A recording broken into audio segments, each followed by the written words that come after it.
Oh hey, we're back in Oklahoma. There's something out here that I want to show you guys before we finally leave the state. Unfortunately, it's all covered up with dirt. Luckily though, I always carry a broom with me. I think the broom is doing more harm than good. Never mind on the broom. Take a look at this country gravel road, except that it isn't gravel. Look down here and you will see a very narrow strip of pavement. This is one of the last section of the original 15 miles of what's called the Sidewalk Highway. I tried to sweep it off, but the sweeping just made it worse. But you can see here barely, between here and here is only 9 feet wide. This was two-way traffic on this road. What happened is that the entire route in Oklahoma had to be paved within a certain time frame, and they were running low on time and money. They thought, gee, we're only gonna make it halfway with this 18-foot wide road.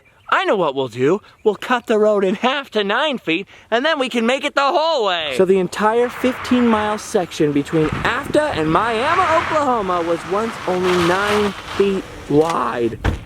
Look at that, that's barely wide enough for one car, let alone two-way traffic. Look at that, just to make it into a decent dirt road, they have to add gravel and all this stuff to either side of it. But they're still using it today. At one time, this was America's skinniest highway. How about that? A lot of the old stretches of Route 66 in Oklahoma have these weird little raised concrete curbs. The middle section here has been paved over again with asphalt, but you can still see those original concrete curbs. They look like little sidewalks on the Sidewalk Highway. Oh, I can see some quail crossing the road up there. Careful, it's Route 66. You might get run over. Man, unless you knew exactly what you were looking for, it would be difficult to even see the pavement under this gravel. I tried to clean it up, but when you sweep it, it looks like it just makes it worse. Chim chimney, chim chimney, chim chim churi. I like Route 66 because I like to be here.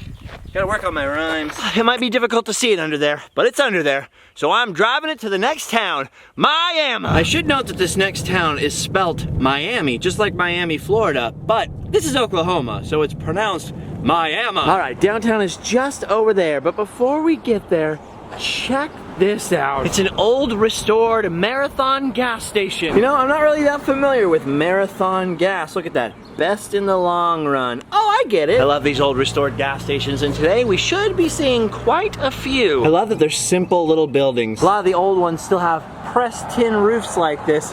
Kind of part train station, part Old West building. A little piece of history here. Watch out, contains lead. All right, and now for Miami, the gateway. It's the first big town in Oklahoma, or in our case, the last. And it's one heck of a nice looking town. Seriously, they could film movies down here. Now, Miami is in the heart of the lead and zinc mining district up here. So things like the beautiful Coleman Theater over here, that was built with lead money. But my favorite thing in this town is that old-timey stop sign. Look at that, right in the middle of the road. A concrete thing and the wrought iron. Beautiful. You don't see too many of those in Anaheim. Ooh, it's our turn. Goodbye, stop sign. Next stop, the little town of Commerce. Commerce isn't very far from Miami, but it's worth a stop because it was once the home of Mickey Mantle. He graduated from Commerce High School here in 1949, and that's why he was known as the Commerce Comic. This fella on the lawnmower over here just told me that Mickey Mantle's house is still in town. Why not, right? After all, it's not like we're gonna be here tomorrow, I hope. Ah, here it is. The boyhood home of Mickey Mantle. Wow, still standing. There's some kind of plaque on the wall. Mickey lived in this house from age 3 till he graduated high school. And his dad was a lead miner like everyone else around here. Looks like they've done a lot of restoration work on the house, but not so much on the garage. Mickey Mantle's boyhood home garage.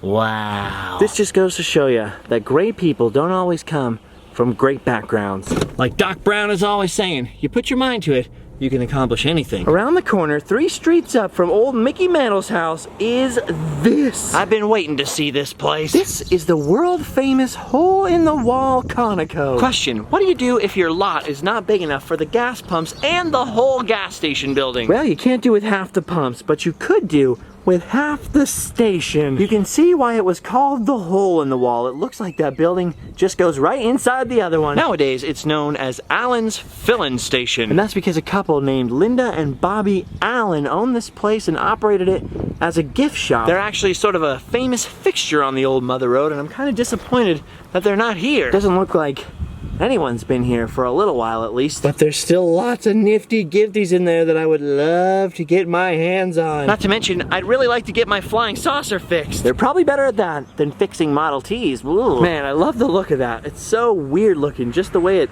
looks like it's stuck right into the side of the other building. But look at this. Right across the street from the hole in the wall is Dairy King. The Dairy Queen, she's big, she's loud, she's everywhere. Dairy Queen is big and loud and everywhere. Poor Dairy King doesn't get any attention. It's like Alice in Wonderland and the King. But you should see this place at night with its neon all lit up. Oh, the King gets attention then, like a peacock. This too was an old Marathon gas station, and now they're the one and only place that sells the famous Route 66 cookies. Probably full of gluten though. Someday if I'm ever a billionaire, I'm gonna open a place on Route 66 that's all gluten-free. And it's gonna be called the Dairy Prince. And the name will be very confusing because it has nothing to do with anything. Clearly I'm losing my mind in the Commerce sunshine. Better keep going. Man, I've been in Oklahoma so long I feel like I live here now. But that's all about to change. Coming up right up here, it's time for us to say goodbye to our good friend Oklahoma. The guys in the tire shop over there told me that the middle of this road is the state line. Which means we are now crossing into Kansas.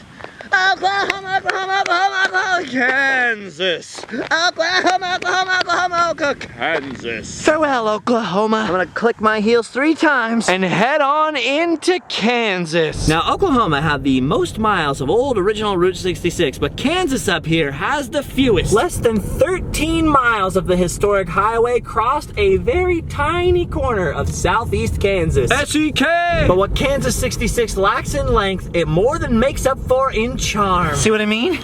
Charming. Welcome to downtown Baxter Springs, Kansas, home of the Lions and home to Route 66. There are a lot of cool antique stores down here. Unfortunately, they all seem to be closed today. You got the old Ritz Theater there, and then the Angels on the Route Cafe. And this, which I thought was really weird. Here you have the Route 66 soda fountain, which has a really rad neon sign that lights up at night. But it's not open to the public at all. Looks like a soda fountain in there, but it's actually a learning center. Well, at least it's providing some atmosphere. Downtown Baxter Springs is pretty wacky and fun looking. But I definitely came on the wrong day. Everything here's closed. Everything that is but the epically restored Phillips 66 station that now holds the visitor center. Something open! We don't just have a normal guest book in here. The walls are the guest book. People from all around the world. Stool, if it'll help you. See, we'll use the stool here. There we go, right up there. Now my name's right up there. Wow, they have everything in here but the gas. It's so awesome to see a building built in the 1930s as a gas station being used to welcome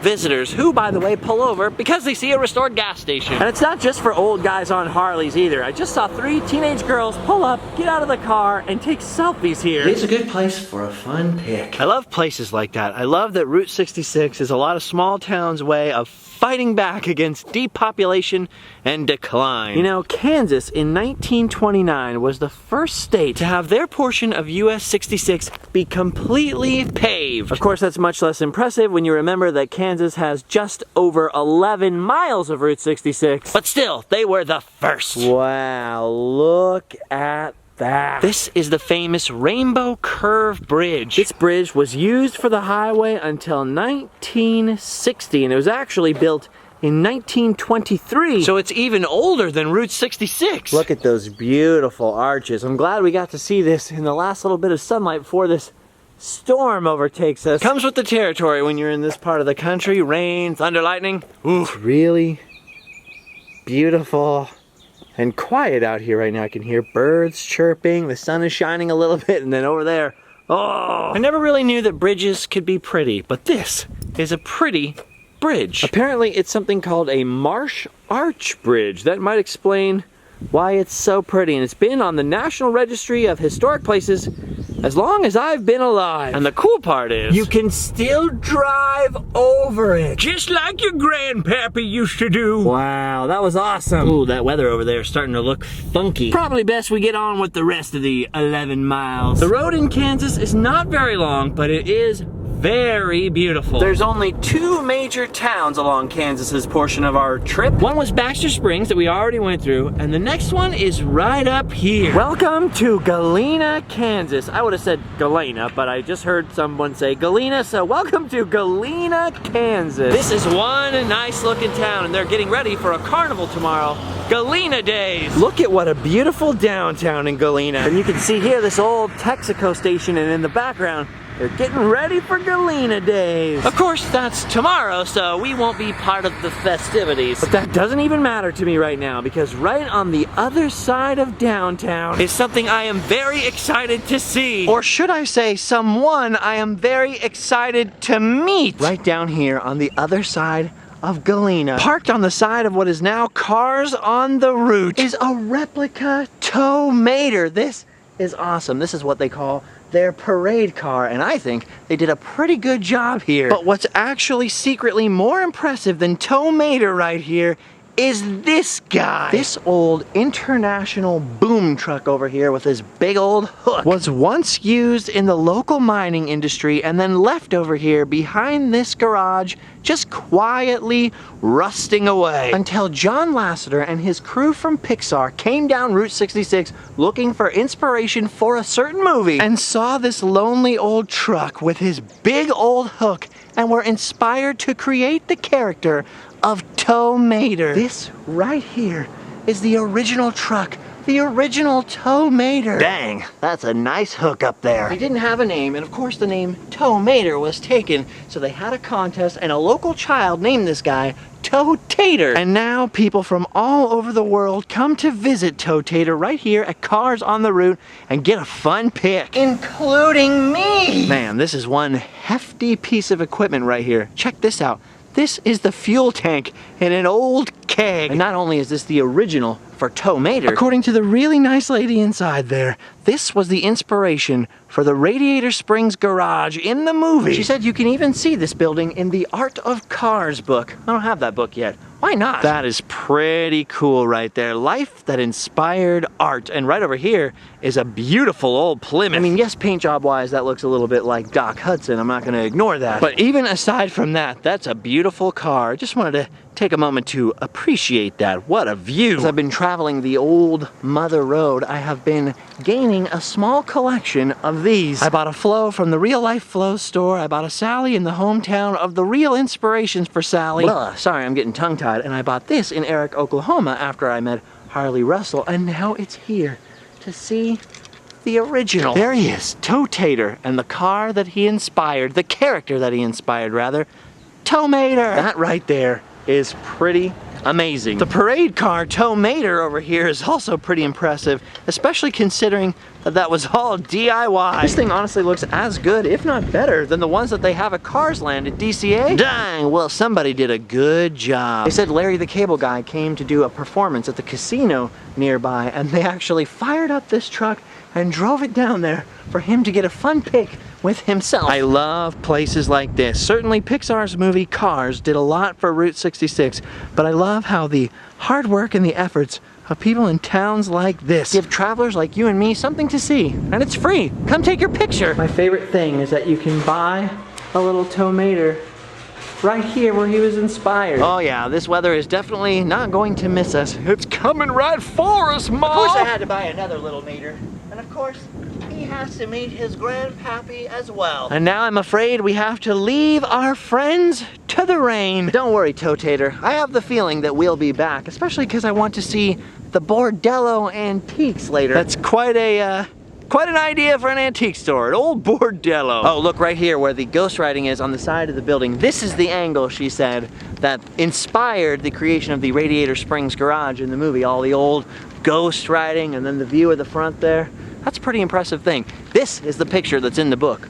Ooh, thunder. All right, Kansas, it's been a whole lot of fun, even though it hasn't been a whole lot of distance. We're just a few miles from the border of our next state, Missouri. Goodbye, Kansas. Maybe we'll click our heels and come back here sometime. And that's it. Just a very short drive later, and we just crossed the state line right in front of us into Missouri. Boy, what a welcome. Look at right there. That trash truck just crossed into Missouri, the show me state. And I'm hoping this place is gonna show me a good time. How about that, gang? We crossed an entire state together today. Route 66, baby, all right. Just 2 more states to go. Hopefully we'll get a little better weather tomorrow. For now, thanks for cruising through Kansas with me, guys. Check out the links below in the description. You'll have done your duty. You could go home and sleep well. I love you all. See you a little further on down the road.